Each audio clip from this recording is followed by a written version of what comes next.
trillion of requirements.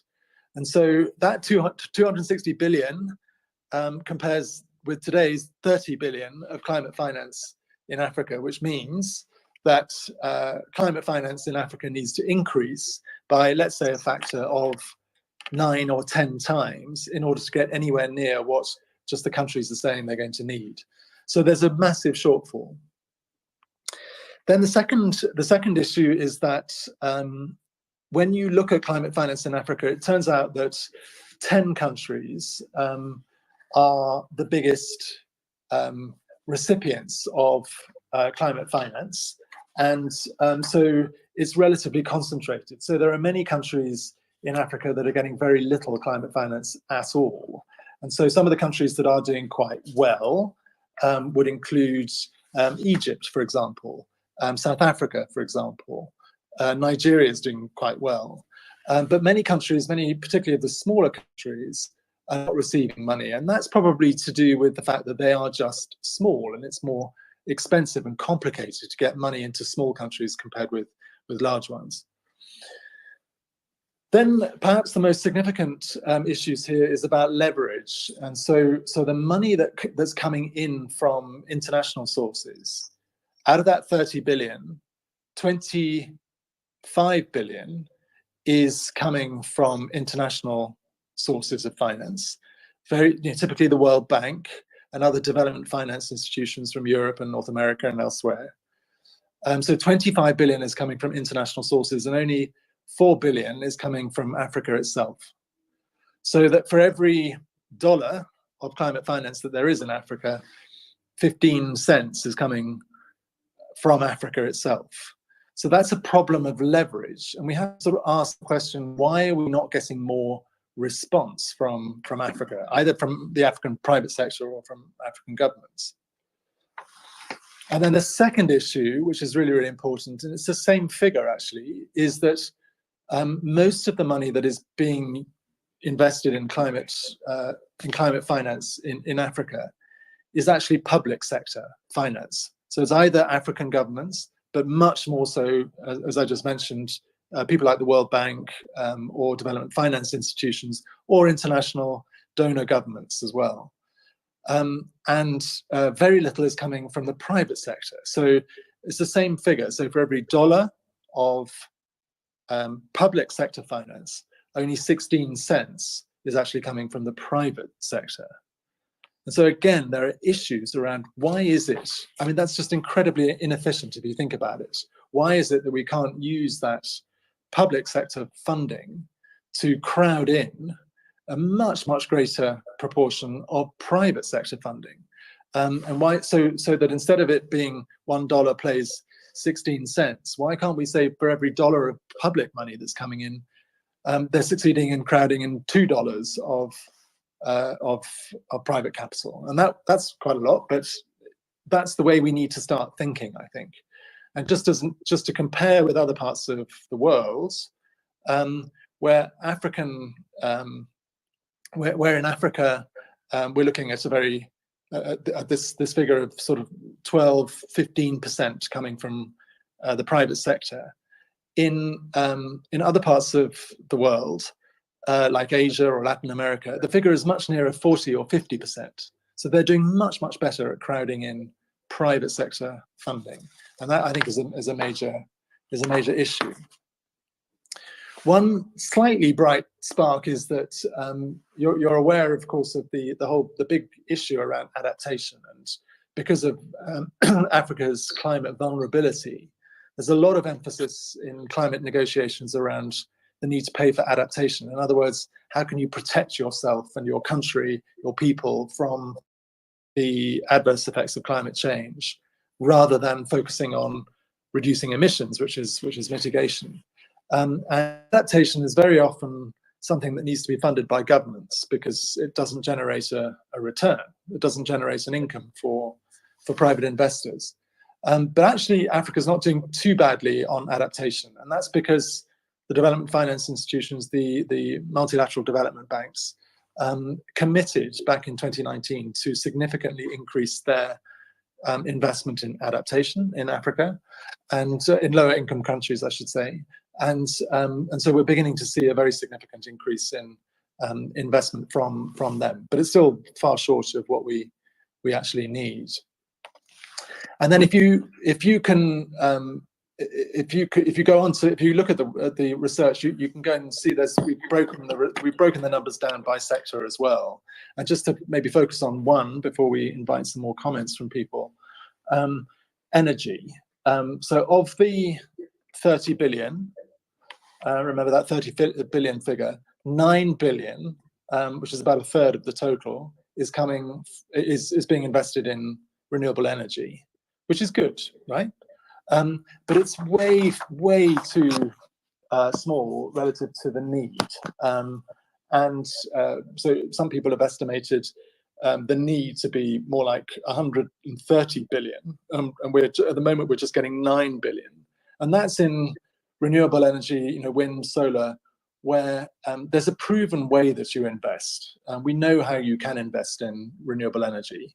And it's a pity at the moment that we're not seeing more private sector funding flowing into renewable energy. And it's a pity that we're not seeing more countries being supportive of private investment in that sector.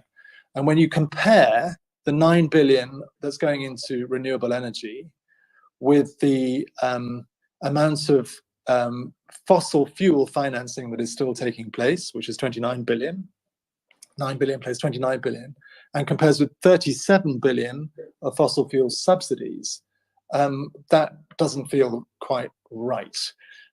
Whether you agree with the idea that African countries should or shouldn't be using their oil or gas reserves, that's not really the point. What the point is that actually there's a massive opportunity in renewable energy which is not being captured. And that's a real shame, because in particular, it is a way that we can crowd in private sector funding into this continent.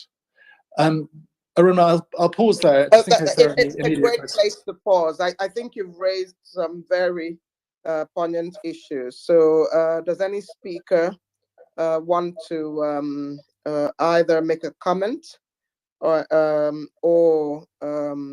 bring up an issue before Mark continues? Doctor, we have one person who is raising hand to speak.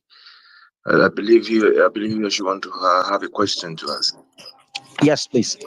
My name is Oladipo. Hold on, please. Okay. Just hold on a little bit. Doctor, should I go on and bring him up? Yes, please. Please go ahead. Please, before you go on, please, those of us who are present on the space, can we share this space on our profile so that more people can come in, more listening can come in? It's a very interesting topic and it affects everybody. I think there is a reason for us to share it so that people can come here and learn. Thank you as you do that. Thank you, Soldier. Please go on. Yes, please. My name is Thank You Soldier, and Dickball, currently based in the UK. Thank you, Mrs. Arunma. It's good to share space with you. It's an honor. You did a great job in Nigeria while serving us at SEC. And thank you for this opportunity again to actually contribute to this great topic, because I honestly feel that Nigeria in particular is suffering from a lot of effect of climate change. So what I want to ask Mr. Mark, like he rightly said, there have not been enough funding from the government, and also the private sector has not come to the fore to assist and help in trying to cope, because we need a safe future for our children. And presently we can see that the Chad Basin and all of the regions around that area is actually suffering from the effect of climate change. The farmers' heritage crisis in Nigeria also is also part of the effect of climate change. So apart from funding, any UN or your organization actually advising the government of Africa and Nigeria in particular on its policies? Because you can actually fund it, but when policies actually direct into is not actually mitigating against point a lot of carbon into the environment. So it's more or less like we're actually probably pouring water away, because if we're funding and the government... Can you wrap it up in 30 seconds? Question, okay, please. yeah, Not yes, suggestion. please. Yes, the question is, are there people advising the government about their policies towards, implementing events that actually will bring about a safer climate than those that will bring about a climate that will put us in danger. Thank you. That's what I want to say. So let's take two more comments or questions, but please try and make them short. So Mr. Oladipo is saying, is there policy work being done? Is basically the way that I'll summarize what he said. So if you can be others concise, it would be good as well. Because we still have to hear the case study on DRC after we go through climate finance. And let's try and focus comments or questions on climate finance and on what Mr. Mark Napier has shared with us. This is a space, I've already decided that I probably need to keep this space running post COP27 because there's so many dimensions and we will be unpacking different issues. So maybe we'll discuss policy next time. But let's focus our questions on climate finance and specifically on the bigger issues that Mr. Mark Napier just shared. I'm fascinated to hear, for example, that $37 billion is being spent on fossil fuel subsidies. So I'm curious about whether people want any country, including those who are from Nigeria, to keep subsidies going. Because I don't know what those $37 billion are doing. They're certainly not going to the poorest people in the country. But please go ahead. I hope I've instigated some controversy. Mr. Mark, please, before you go on, we have one other person that want to ask a question. Should I bring the person up? Yes, or please. No, let him come on. I was just advising that people be very concise and specific and focus on the issues that Mr. Mark Napier presented to us. Exactly. Mr. JJK, please go on. All right, thank you for this opportunity. Kudos for assembling this. Am I on? Yes, you are. Okay, thank you. So I'm looking at in terms of financing. I know Africa is kind of fragmented in terms of policies and all that. Is it possible the harmonization of this? The other day I was following up with AFDB and he was talking about financing and the issues around financing of climate change and some of the lacunas they have in terms of harmonizing, having a united, house. I'm just looking at the prospect of a climate Africa climate funding as regards climate funding in Africa. I'm looking at the prospect of unifying it and the harmonization of the climate funding in Africa, if that is a possibility. Thank you. Thank you. Sorry, Benjamin, I just added two people because I think the two people who spoke came from Nigeria. So there's two people I've added. One seems to have a Cameroonian name, and then the other, I think, a Francophone name. So if they can speak, I just honor their request. Oh, I've seen it. Please, if you know you're in the speaker section, you have something to say or you have a question, kindly raise up your hand from the Twitter app, then so I can bring you up. While we're waiting there's somebody whose name, okay, Dr. T. has. Dr. T. Dr. T, please, can you go on, please?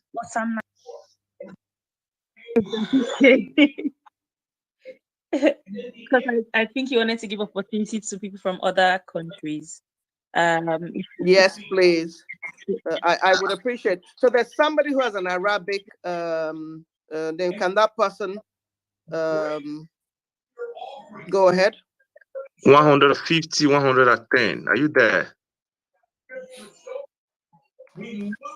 At 150, at 110. Are you there?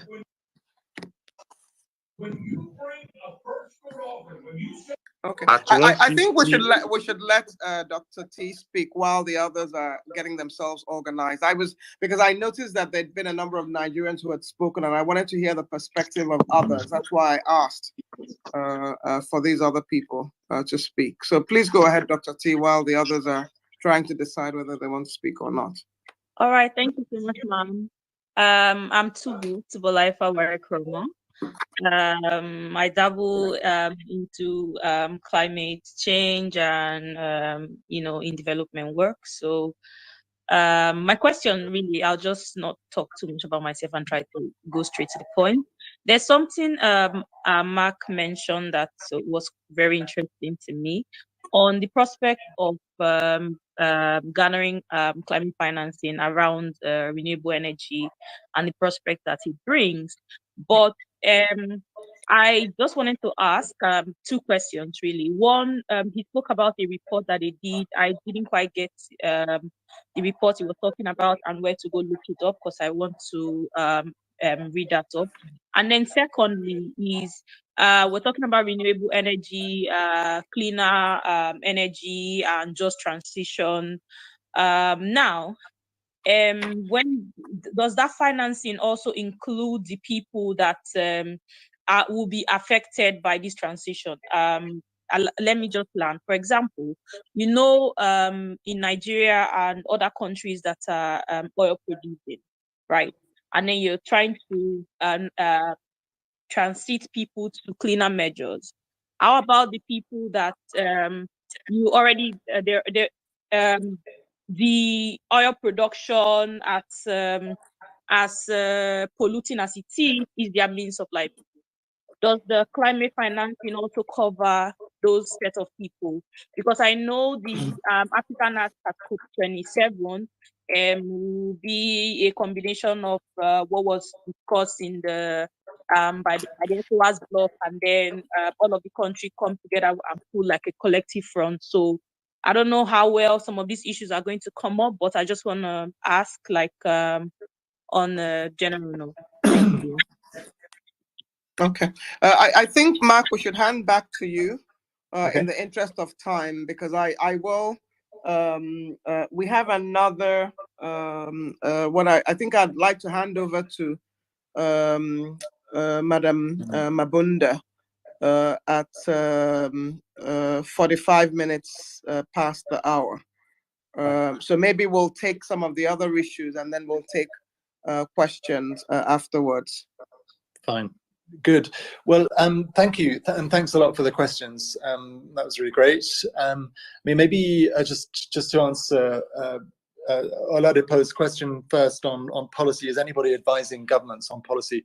Yeah, there are lots of people advising governments on policy. The World Bank is, people like us, other donors, and I sometimes worry about this kind of proliferation in sources of advice, and I think it must be actually quite difficult sometimes for people in government to work out who they should be listening to actually. And one of the problems I think is that you get a lot of consultants buzzing around Africa doing strategies for this and that and the other, and actually the difficulty, it's really the implementation of some of that stuff that becomes really hard. So oftentimes you find that governments do actually know what they need to do, but they just don't have the capacity to actually do it.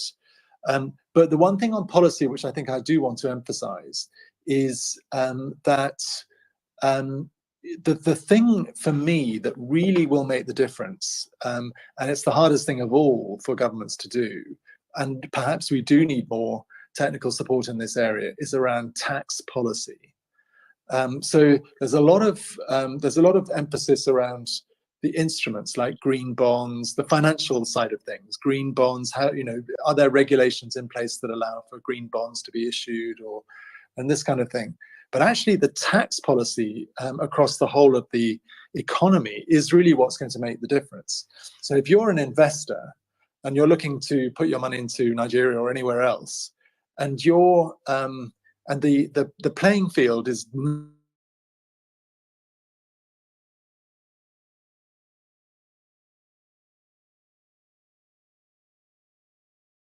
in favor of oil and gas through things like VAT exemptions or subsidies or that sort of thing, then you're always going to be at a disadvantage. And what we find across Africa oftentimes is that is the case. So the tax frameworks in most of these countries still favor a very sort of business as usual, heavy carbon development pathway, and we need to change that. Otherwise, the investment is simply not going to flow. So then JJK was asking a question about harmonization of climate financing. I think he was picking up on the points about Africa being very fragmented. And just to make a very quick point about that, you know, we at FSD Africa have been really pushing the idea that African countries should and could learn from each other on these common challenges, right? So, you know, for most of the countries, it's the same issues. You know, how do we do green bonds? How do we do green tax policies, and so on and so forth? Actually, it would make so much more sense if they clubbed together and shared the cost of that technical advice, and they could get themselves into the same sort of position much more quickly if they collaborated together, instead of all the 54 African countries basically doing things themselves. And that would be very helpful in overcoming this issue of fragmentation, which I think JJK was really talking about. So I think that's a really good point. And then finally, Dr. T, the report is called the Africa Landscape of Climate Finance, and it's on our website, fsdafrica.org, and look for it under publications, and it'll be there. And then you also asked the question about, does the climate finance cover the cost of transition? That's the wrong question to ask in a way, because the climate finance that we're talking about is really the finance that's going into investment in climate-friendly projects. What you're really talking about are saying that they need in order to manage the transition. So that's what I was talking about right at the beginning, about these nationally determined contributions. So in Nigeria's case, the Nigerian government has done a calculation that says we need $176 billion over the next 10 years to manage that transition. I have no idea what is behind that 176 billion. There'll be lots of models, lots of economic models. But it is one of the problems that we have is it's when you look at the different countries, they all calculate these nationally determined contributions in very, very different ways. And it may be the case that Nigeria has provided for an element of transition. But I just don't know what's beneath that particular NDC. But it's not what's being factored into the climate finance that's currently flowing at the moment. Arunma, maybe if I could just sort of quickly go on and just talk about perhaps some of the solutions. Would that be a good thing? Absolutely, I'd appreciate. And I'll just be quite quick because I'm conscious of time. I mean, firstly, this issue about private sector and how do we get the private capital to work? And I think one of the things that we need to do is we need to sort of reframe the narrative a bit. Instead of talking about need all the time, I think we need to talk about opportunity, because we do know that despite the challenging environment that Africa often represents for investors, we know it's quite risky. You know, sometimes the judicial system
especially on tax, but also at the sovereign level, sovereign financing level, we need to do much more to support governments in that area. And thirdly, a much more venturesome approach to innovation and getting people to take real risk in trialing new products out.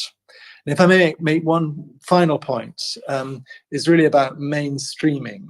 And and this is something that I think is a real mindset shift that needs to happen in governments as well, which is that typically green finance or climate finance is seen as an extra cost.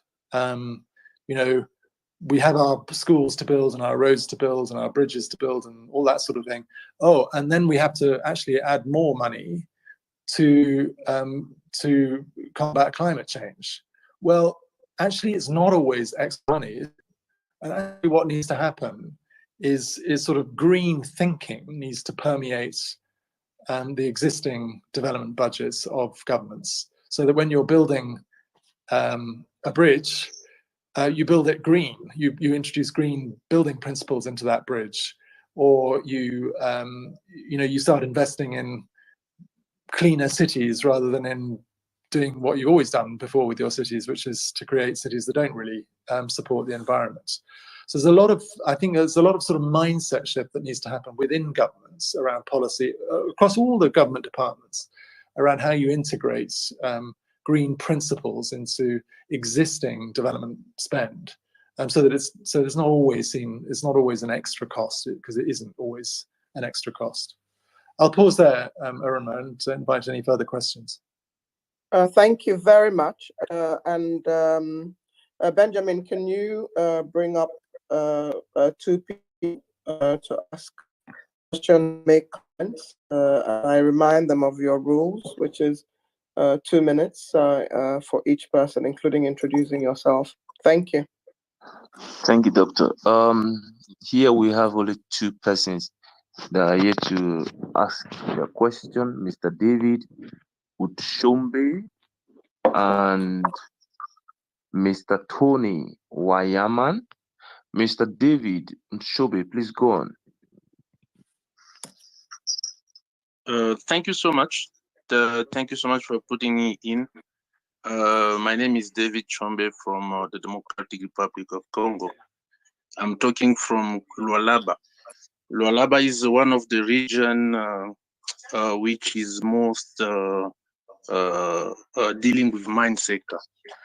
We do have a problem with pollution this side, but my question is, how can we as private can be in contact with the organization in order for us to get a technology which we can really try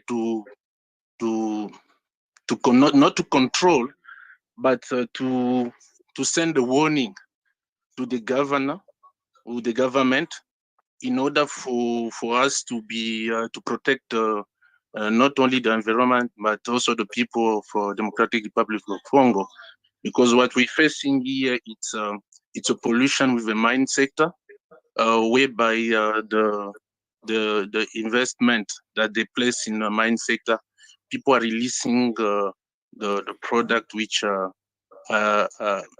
killing the plantations, killing people.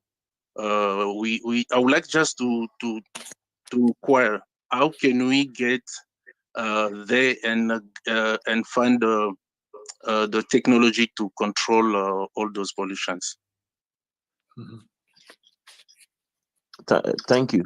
Please, can I have the next person is Tony. Mr. Tony, please jump in. Thank you. My name is Tony from Kenya. I'm in the renewable energy space, but mostly in geothermal. I like, Mark, what you're talking about, especially the numbers, the $30 billion. As you know, Kenya is on the map, especially of Africa, in geothermal development. There are quite a number of initiatives for climate-friendly projects. You know, we talk solar, we talk wind, we talk of clean cooking stoves, we talk of planting trees and forests. You know, Wangari Maathai is from Kenya. But on the geothermal space, I think Kenya has played its part I'm very curious about the numbers for Africa, especially what is going towards geothermal. And everything you've said aligns. You know, we are trying to do green bonds in Kenya to have a more vibrant way of private sector to raise climate funds for developing, because we have a potential of up to 10,000 megawatts in the Rift Valley. And we know Africa will need to double its power capacity, green energy, as we transition in the coming number of years. So it'll be interesting to find out about that. We also have some facilities, I think I might point out, like GRMF, which is partly funded by KfW and DFID, the help to risk. You know, there's a lot of drilling, you know, when we talk of energy transition and tapping underground source for ensuring we meet this climate change initiatives. What policy in terms of financing, because we're seeing a shift, especially in America, new technologies coming up from oil and gas and other direct use value chains, especially, you know, we had USAID fund some people in Masai on cattle all the way to New Zealand to see the Maui, who do a lot of cascading of hot Please, springs can you to wrap up with milk a question? pasteurization. Not suggestion. Can you Okay, wrap fine. up with a question, please? I already asked what kind of this 30 billion goes towards geothermal, which is one of the biggest initiatives in East Africa, not necessarily Nigeria. Thank you. Thank you. Over to you, Mr. Mark, sir. Okay, great. Well, I mean, David, in DRC, I'm sorry to hear about your local pollution problem. That sounds pretty serious. I mean, I can't obviously I can't advise on exactly what technology would be the right technology to use, but just to make a sort of general point, the point you're making really is about the governance of natural spaces, and the reason that's important is back to the question we had right at the beginning from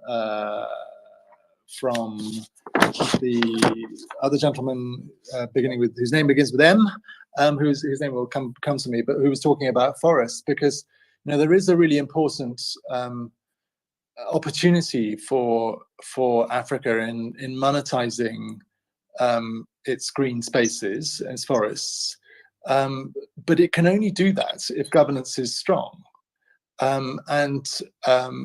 So the way carbon finance will work, and we will have a separate session on carbon finance, Arunma, I think, but the way carbon finance works is that you agree to maintain a particular forest to avoid deforestation and also just to keep it in good order.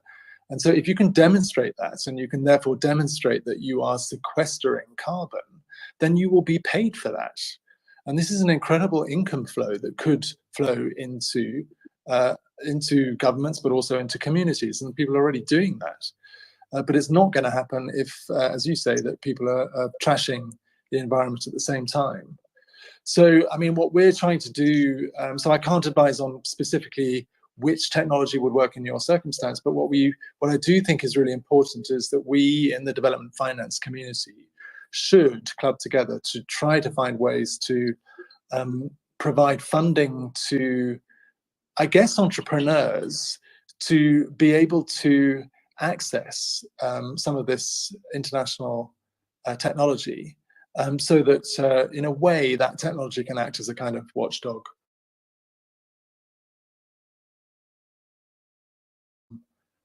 Carbon finance, and instead are suffering the disbenefit of having all that pollution around them. And then Tony, to your point on geothermal, I'm really sorry I don't have the answer to exactly how much is going into geothermal per se, but I mean, let me just talk a little bit about geothermal and the Rift Valley. I mean, the Rift Valley, so Kenya, Ethiopia, and other countries do indeed have an enormous opportunity to exploit. But they also have a lot of wind and other things as well, so it is a really potentially very interesting moment for countries along the Rift Valley. And obviously in Kenya we have a new government, and we're all very hopeful that the new government will be pushing a climate friendly energy strategy very hard, because a country like Kenya can massively benefit from this. I mean, just to say, as far as FSD Africa is concerned, you might be interested to know that we are working to develop an insurance product to de-risk exploration in geothermal, because we think that that's a significant deterrent. And we are working with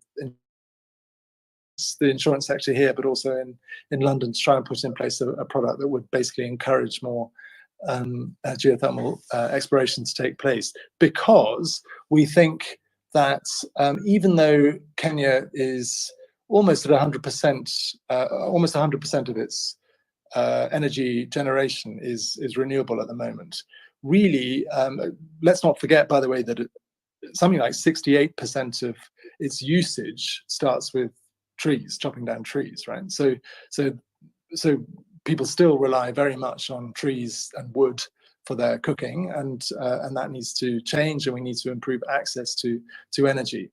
But 100% of power generation is from renewables, which is really exciting. But actually, what the country really needs to do is to move from 100% to sort of 150 or 200%, so that it has a surplus that it can then start to either export or convert into hydrogen or that sort of thing, in order to really shore up its sustainable future. So, and geothermal obviously has a very important part to play in that. And finally, on the subject of the Rift Valley, we mustn't forget the opportunity also for direct air carbon capture, taking carbon out of the atmosphere and sticking it into the ground in the Rift Valley, where it will sequester forever.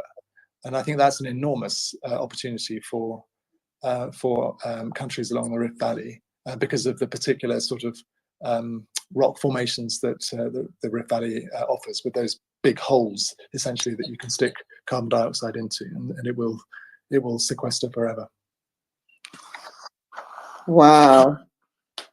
This has been phenomenal. And I learned so much myself. I liked your point very much about tax policy, making tax policy, making sure that tax policy allows a level playing field, so that for renewable energy, so that some of the rights that are accorded traditionally, that